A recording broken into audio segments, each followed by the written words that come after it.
There it is. You guys know what that means. It's time for Busted Pencils.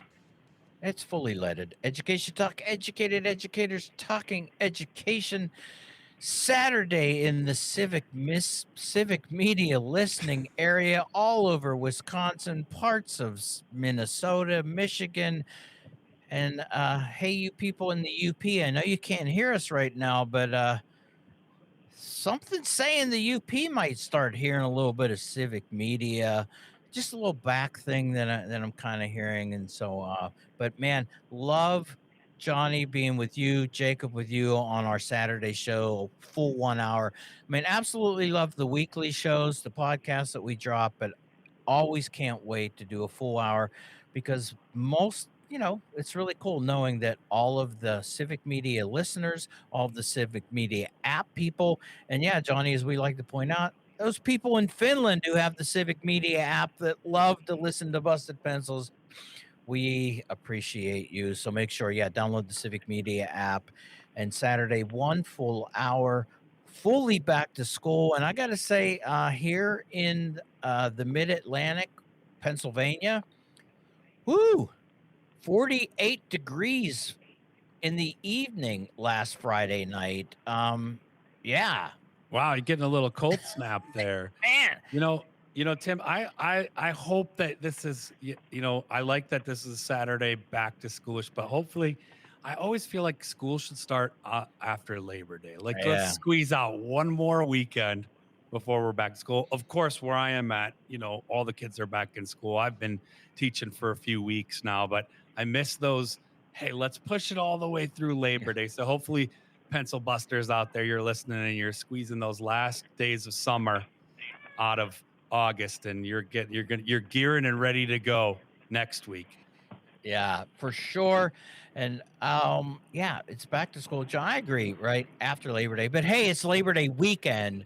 And so this is what we're doing here. We always do and love the Saturday shows because, I mean, sometimes Johnny and I and Jacob like to really spend a lot of time talking, but we really appreciate when we have guests. And I got to tell you, man, what does it say when you've been waiting 9 years for a guest and you finally get them?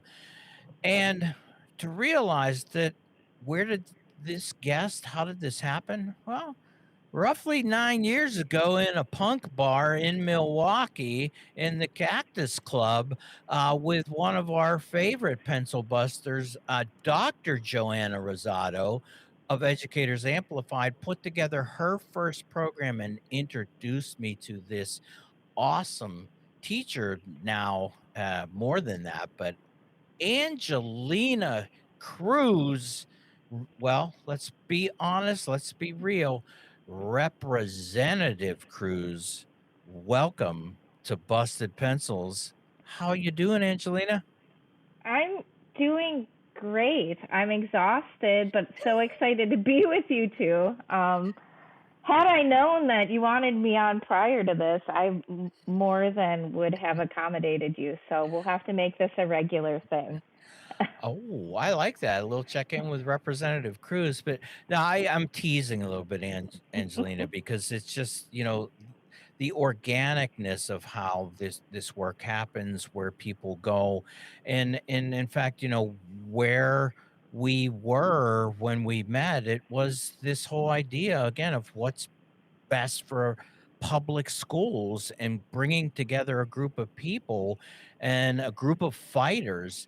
And the fact that 9 years later, here you are, Representative Cruz. And I know we're going to talk a lot about Wisconsin, but it was that activism and advocacy for public schools that really, I think, what propelled where Busted Pencils is now in 2025, and hopefully where Representative Cruz is now. So give us a little taste, though, the listener, of the journey from, where you were, what you're doing now, and what's this Representative Cruz all about? Right, right. So great question. I have entered the season of my life in which I can identify myself as a veteran public school educator. So I started teaching in in 2003, in the Racine Unified School District, I was a fifth grade elementary school teacher. So I taught at a K-5. And I thought that it was my favorite thing to do on the face of the planet. I thought that I would just expire in room 9 at Dr. Jones Elementary School. I loved it so much. And so 2003, I started teaching. I went back for my MS in educational policy and graduated with that from UW-Milwaukee in 2010.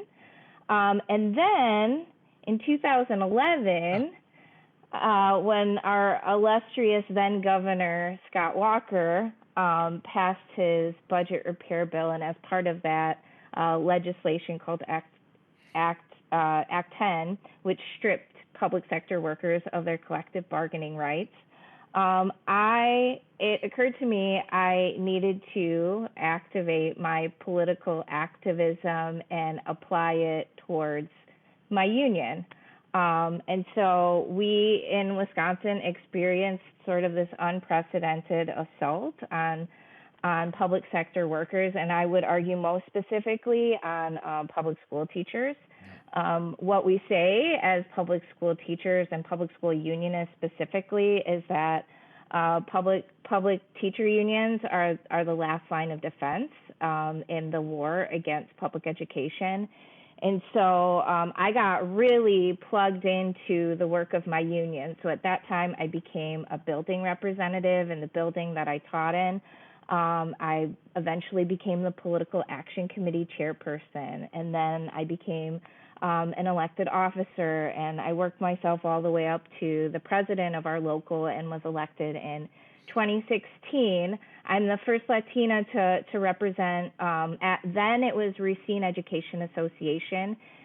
Since then, I oversaw sort of the unification of the REA and the Racine Educational Assistance Association. So both of our bargaining units sit under the umbrella of Racine Educators United. We recognized as bargaining units that our struggles were one struggle and unified. And so I've been the longest sitting president of Racine Educators United and still occupy that seat to this day on August 26th of 2025. I'm in the second year of the last term I was elected to. And so I've been part of a lot of the activism by virtue of my union in the political landscape as well. And so part of getting a Democratic governor elected, against Scott Walker, part of getting Supreme Court justices elected, despite, the Elon Musks of the world dumping billions of dollars into our state, part of winning fair maps. And so it was the winning fair maps that sort of presented the opportunity in Racine, opened up a new seat. And the assembly person who once sat in Assembly District 62 moved. He hopped to the district next door, which is the redder, more conservative district. And Assembly District 62 is up, which covers primarily the city of Racine. So it's very blue, very diverse. It's very economically depressed.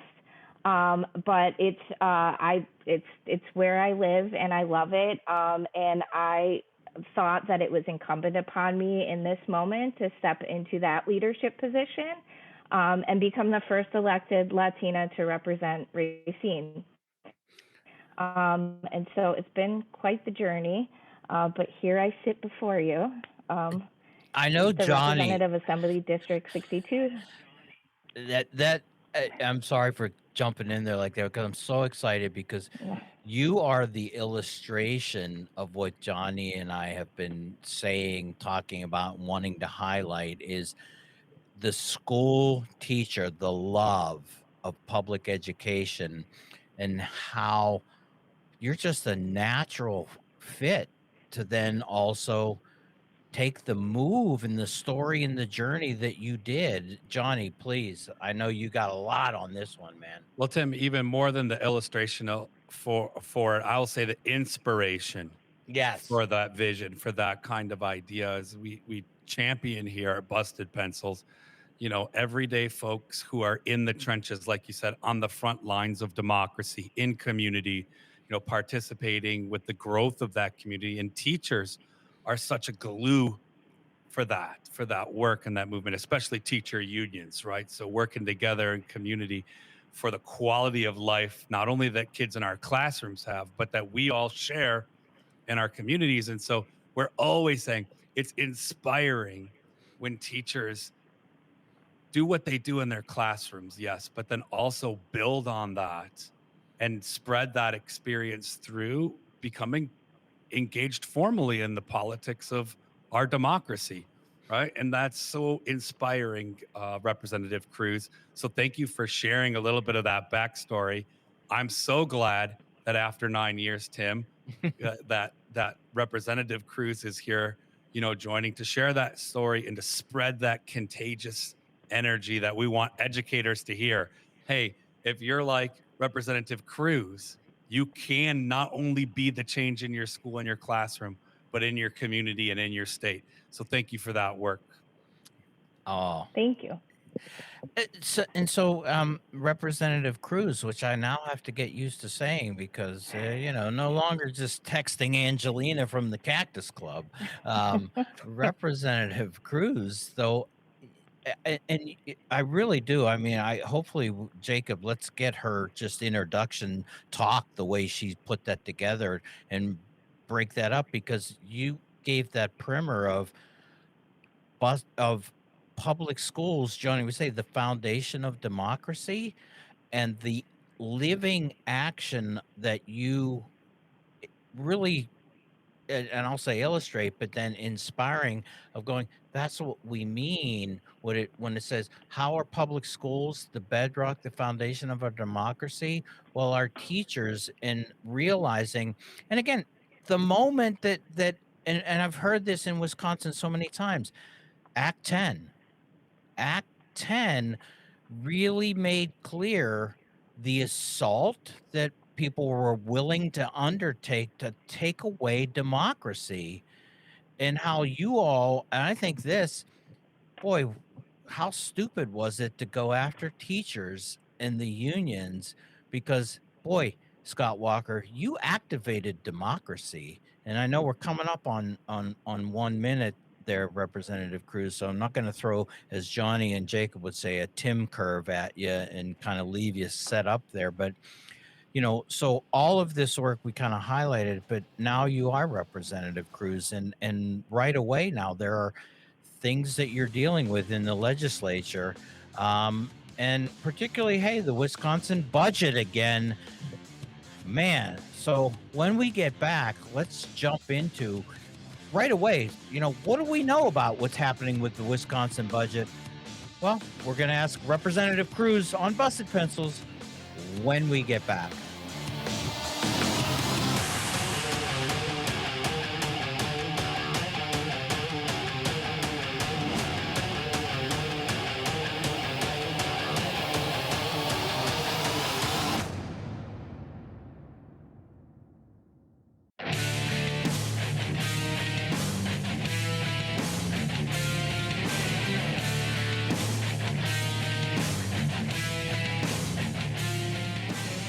Welcome back. Busted Pencils, fully leaded education talk. Educated educators talking education. Me, Dr. Tim Slecker, Dr. Johnny Lupinacci, Jacob, chairman of the board, Saturday, and we are very, very happy because we have such a great guest, Representative Cruz. Man, from my first meeting with her around 9 years ago, Cactus Club, teacher, organizer, activist, Educators Amplified, now to the state legislature. First part of the show, Representative Cruz, you really gave an inspiring story of, from fifth grade teacher to Representative Cruz and union president still, right? Not wiping that out. But so now you're in the legislature. You've been, working on things. I was looking at, your representative, your web page, the legislation you've been going on. But what's going on with the budget? Because I tell you, Johnny and I, since we've been doing the show, I mean, the Wisconsin legislature and the Wisconsin budget seems to always be still there. And I know you've got new maps, but they haven't fully taken effect. And so we're still wrestling with Republicans in the legislature, still messing with a budget that makes sense. I mean, help us understand what's going on. Right. So we have new maps. We have more seats on the Democratic side of the aisle, but Republicans still hold the majority in both the Senate and the state assembly. So they have the power. And the budget that we saw was, I know that it's been referred to as a bipartisan budget, but it is, to be clear, very much a Republican budget. And it did pass with support from people on our side of the aisle as well, for various reasons that I can't speak other people's truths for them. So that is, I guess, another segment. You can ask them yourself. But I would say it was very disconcerting to me. You did ask how I ended up running for state assembly, and I said new maps, but also a piece of that was that I was so angry about the last state budget. I was so angry about the last state budget. We've had more than a decade of disinvestment in the state's public schools. Those of us that, are public education advocates or have public education backgrounds and ed policy understand perfectly well what the state legislature is doing, which is intentionally defunding public schools in an effort to privatize them. And so this budget, what it actually did this time around, only serves to deepen that disinvestment. Quite dramatically. I, on a number of occasions, pointed out to my colleagues that, from my perspective, this budget was worse than the 2011 budget repair bill put forward by Scott Walker. There is absolutely no money, $0 in general aid put forward for public schools. And at the same time, the budget increased investment in vouchers and voucher schools. And so it's the first budget that we've ever seen an entire budget cycle with no increase in general school aids, no per pupil increase, none, in spite of rising costs. So we know that school funding was decoupled from inflation quite a long time ago, over a decade ago. And so the state aid has not kept pace with the inflation. And so that has been, that problem has been exacerbated by the fact that the state legislature hasn't fulfilled its constitutional obligations to fully fund public education. Seemingly under the radar, the headlines seem to be very glowing in regards to the investments made in special education, investments in public education in general, but I mean, I would argue that it's essentially a shell game, and what this budget actually did accomplish was the extension of privatization, with increases for vouchers in Milwaukee, in Racine, statewide. Voucher schools are going to get per pupil increases. Public schools are not going to get per pupil increases. We know that statewide people showed up to testify for the need to increase special education funding. Some of us were arguing that the special education reimbursement should parallel what is going to voucher schools, which is a 90% reimbursement rate. Others said, hey, we'll be happy with 60%. 60% would bring us up to the amount that would satisfy us and would help, which should never have precluded general aid, right? Like you have to have both to start moving towards making public schools whole. But we didn't even reach 60%. 60% is what the governor put into his budget. 90%, I believe, is what State Superintendent Jill Underly put into her budget proposal. And so we came nowhere close. We got 42% the first year, 45% the next year, and I'm skeptical that we would even ever reach those reimbursement rates over approximately, it's an improvement over the approximately 30% that we've been receiving, but it's nowhere near what our kids need, what our public school educators need. Wow. Man, and just bringing that through there as we're, holy crap, we're coming up on another break. But boy, you pointed that out. So many questions. I could see Dr. Lupinacci's eyes going like, I got to ask this. I got to ask this. Hey, pencil busters out there, you're listening. We got more questions because that was just where it is and where we're at. How do we get there? I'm confused too, because it passed with bipartisan support. What does bipartisan support really mean? Well, we're going to ask that question when we get back. Busted Pencils. See you in a bit.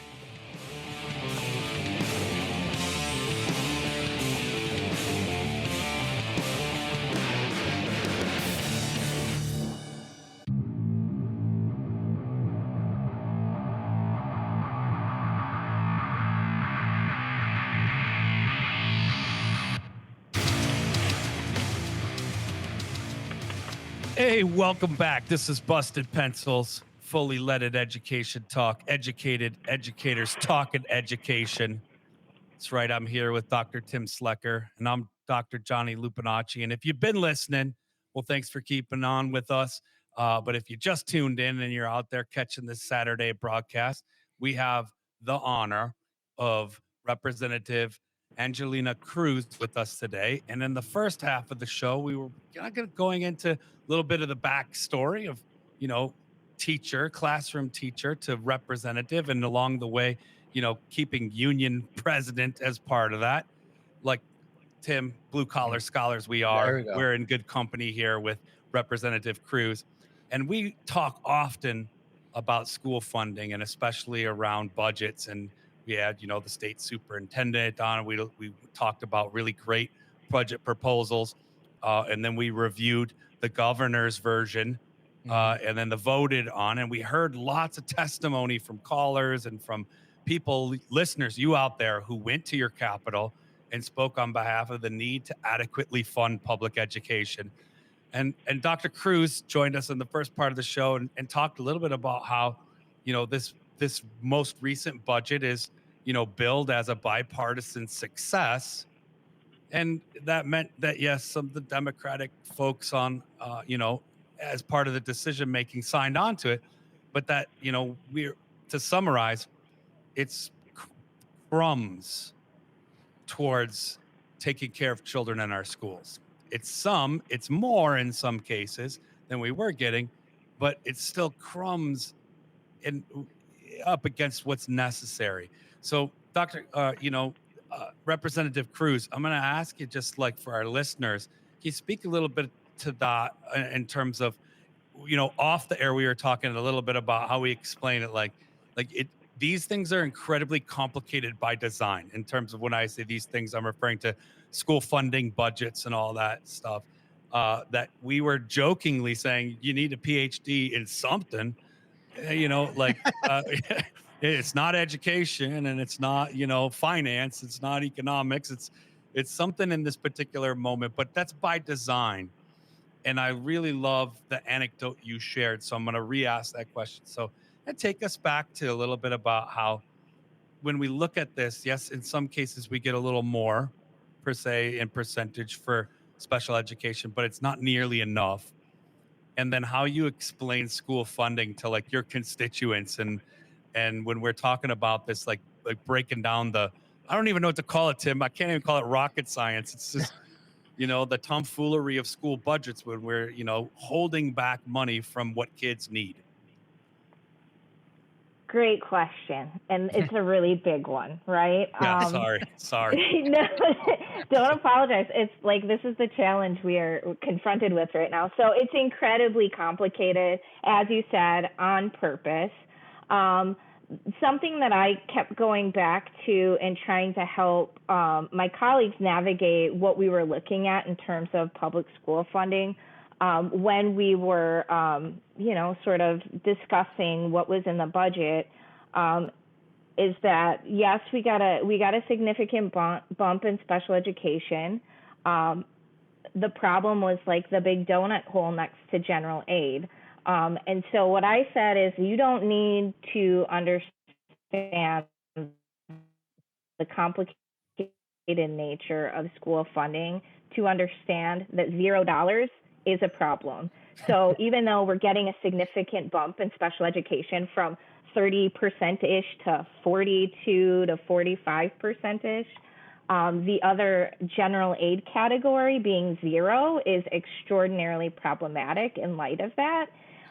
Also, I do like to elevate the fact that, we talked earlier about there being this really concerted effort to systematically divest in public education for over a decade.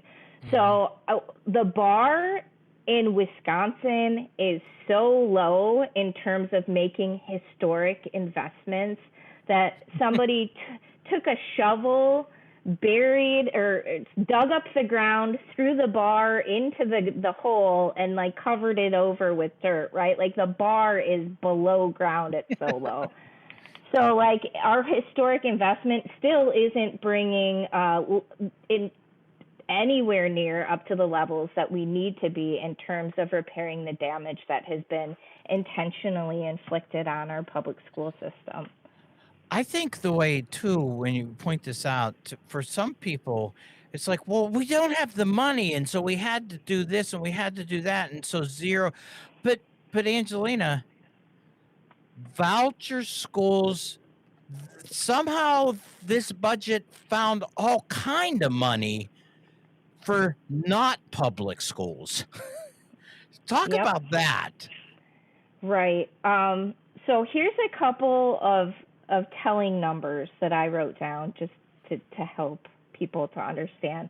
Milwaukee's voucher program will cost taxpayers more than $711 million, direct from the general purpose revenue. So that's not attached to people's property taxes, but comes from GPR, which it was moved there a very long time ago. Milwaukee has the original and the oldest voucher system in the country.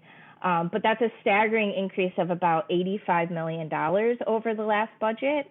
And this budget plans for more students to use vouchers. In Racine, the budget allocates more to Racine's school choice program than the previous budget. So Racine School Voucher Program will receive $101 million over the next 2 years, of which my district will be forced to return $96.5 million. And again, there is no per pupil increase to offset that increased cost. So, and then also like people will say, well, what of that, right? Like we should have competition and public schools should be able to compete with these other schools. And that's all fine and well. If you want to argue for the free market, but like our argument is that we're taking money from the public, state taxes, property taxes, and we're giving it away to private institutions with no strings attached whatsoever. So there's no transparency. They're not subject to open records requests and open meetings laws. There's no accountability. They don't have elected school boards. And there's no requirement to serve every student. So they can be selective about what students. They can accept students. They can decide, I don't want to keep those students, but they get to keep the money attached to the students that they enroll, and then can kick them back to the public school systems with no money attached to them. So they actively recruit public school kids, public school families, and it's the game of getting the public money into their institutions and then cherry picking who they want to actually educate and who they want to send back to the public school system. I think about that too when people go, well, yeah, this is market, this is choice, this is competition. But I even think about, is it really, or is it tilting the game in favor of when you say $0? Remember that zero, people listening, listener pencil busters. 101 million though for vouchers. That feels like not competition. That feels like overwhelming odds of throwing it in favor of vouchers against public schools. Am I off track? Not from my perspective. Okay. At all. I mean, I would 100% agree with you. What is happening is the state legislature is being neglectful of their constitutional obligation to fully fund public schools, and they're putting that money very intentionally into private institutions with no accountability and no transparency to the taxpayers. And so we see increased efforts at the grassroots level. I think Wisconsinites are starting to wake up, which is why so many people showed up to advocate for investment, fully funded public schools, because people are tired of having to go to referendum to fund their local schools. And we know that local schools are the cornerstone of many of our communities, whether we're talking about urban centers, urban districts, or whether we're talking about rural districts. Public schools are so important to everybody, regardless of political affiliation. So we had people who identify as Democrats show up and testify for public schools. Republicans show up to testify for public schools. People who identify as independents show up and testify for public schools. So this really is a no-brainer in terms of what Wisconsinites want. It was one of the top issues that people showed up to speak out for. Yeah, Johnny, I'm surprised to hear you doing so much, kind of like listening. Well, if you're able to tune into the YouTube, you see me nodding. I mean, this Yeah. is, Representative Cruz is speaking my language. I think we're all, preaching to the choir in some context here as folks who can just boil it down and say, education is really important. It's bipartisan, whether you're a Republican or a Democrat, caring about the future of the young people and our democracy's development and the support they have to be, strong contributors to our community. I mean, this is like Representative Cruz said, it's a no-brainer, and then, to me though, it also reminds me of like that we have to be aware that and I love Representative Cruz that you talked about this responsibility, constitutional obligation to fund public schools, because that's I think it's a shirking of responsibility of governments in general, not just the Wisconsin government, although that's what we're talking about here today, but that's an endemic countrywide, is to say, well, not our responsibility to do the whole thing. I mean, come on. Individuals have to. You talked about referendums. So if you have that locally happening and passing, because yes, when you put the responsibility on the community, they're going to show up. But I feel like our state governments are taking advantage of that good nature, of that strong will and support that people have to support their schools. They're saying, well, if they did this much, they'll do more next time. They'll do more next time. And that's given governments the opportunity to shirk, to sidestep that responsibility that we're saying ultimately we should be funding all of these schools adequately, and we're just not. And we're putting that responsibility on you, taxpayer, on you, listener, on you, parent or community member out there who's listening, who gets told, well, we got more because they're asking you to give more individually as a community, and that just should not be the way it is. Well, and so Representative Cruz, before you go, okay, you're going to keep fighting for public schools, but just quickly, what's exciting in the future for people who love democracy? I'm going to give you 30 seconds to answer that question.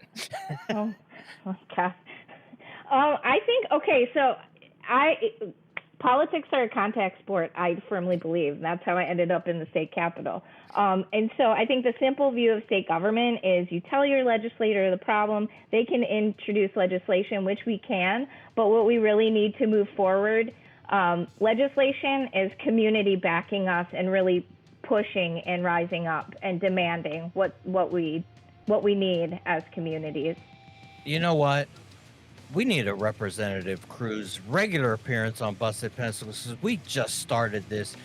But Representative Cruz, thanks for busting pencils. And hey, Thank you so much. Yep. And Johnny and I will be back to break it down for one more segment.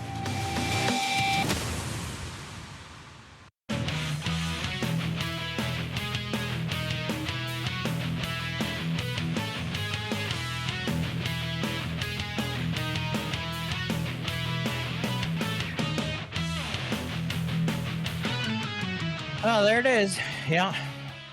It's almost over. Man, Busted Pencils fully leaded education talk. Educated educators talking education. Me, Dr. Tim Slicker, Dr. Johnny Lupinacci, Jacob, chairman of the board, Saturday. Oh, man. These shows, though, they go so quick. My goodness. But we loved having Representative Cruz on the show. Johnny, so much there, right? I mean, Oh, absolutely. You know, it's a for anyone who got to listen, you know, today, what a blessing Racine mhm. has in Representative Cruz. And also what a gift to have her just, you know, just break down the process and kind of the moment we're in, not only regarding budgets, but in, you know, the whole purpose of why we support our public schools and what's so important about it.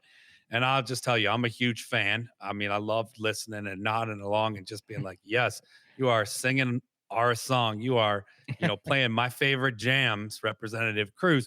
But I mean, this is going to stay with me for a while. I love this. I mean, here I am doing the broadcast today from a hockey arena. And it's hockey season, and I love it. But Representative Cruz said, you know, politics is a contact sport. And I just every cell in my body danced. That couldn't be said more eloquently, more blue collar scholar esque, Yes. right? Politics is a contact sport, you know. So we love contact sports. We love, you know, Representative Cruz. Big fans here, obviously. You heard by our support of pretty much all of what, you know, Representative Cruz was talking about. But, you know, I come back around to it is like breaking it down, Tim. My dad used to have a saying and he'd share it with me, and it's not FCC compliant, but I think I came up with one that is, you know, um, you need to know the difference between shoe polish and apple butter. Right. And that's a little bit different. If you know the original saying out there, listener, it has something to do with shinola and something Yeah, else. yeah. But you need to know the difference between shoe polish, right, which is something of value of use, and apple butter, which is just like, you know, it's not even good jam. Maybe sorry if you like apple butter out there. That's the substitution for the word I can't say, right? So, but you know, when it comes down to these budgets, it's it's made out to be rocket science, but it's not, right? Mhm. It's not as complicated. If you know the difference between shoe polish and apple butter, then you know the difference between underfunding education, taking money from the kids who need it the most, the classrooms where we invest in our future, right? When we invest in the strength of our economy, the strength of our democracy. And when you take money away from that and you underfund that, and then Mhm. you have the audacity to put it on the community, individuals, families, Right. and small businesses and people in our local communities to pick up the slack.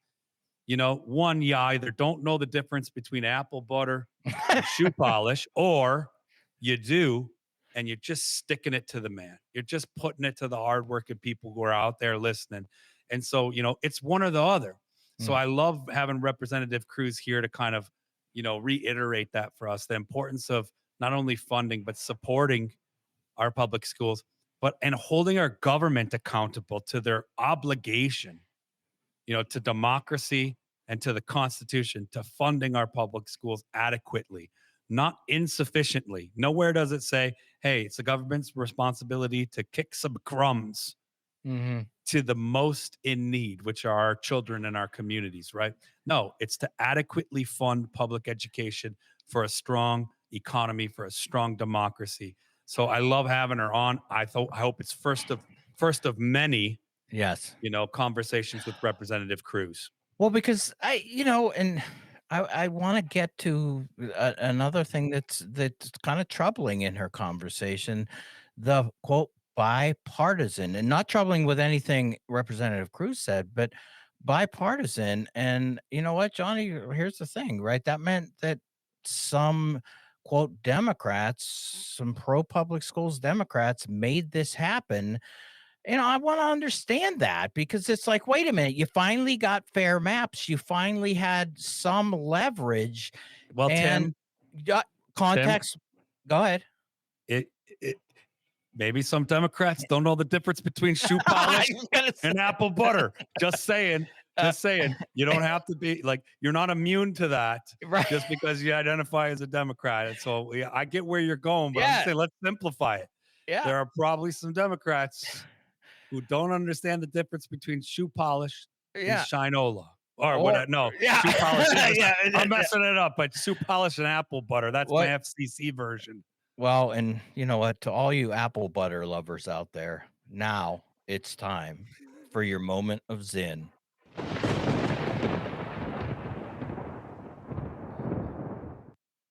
Civil disobedience, that's not our problem. Our problem is that people are obedient all over the world in the face of poverty and starvation and stupidity and war and cruelty. Civil dis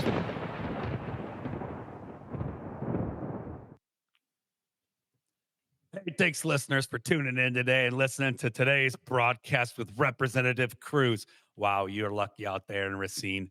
And if you want more Busted Pencils podcast, you just head on over to Apple, Spotify, or wherever it is you get your podcasts at. And you can always find us at civicmedia.com or on our website, bustedpencils.com.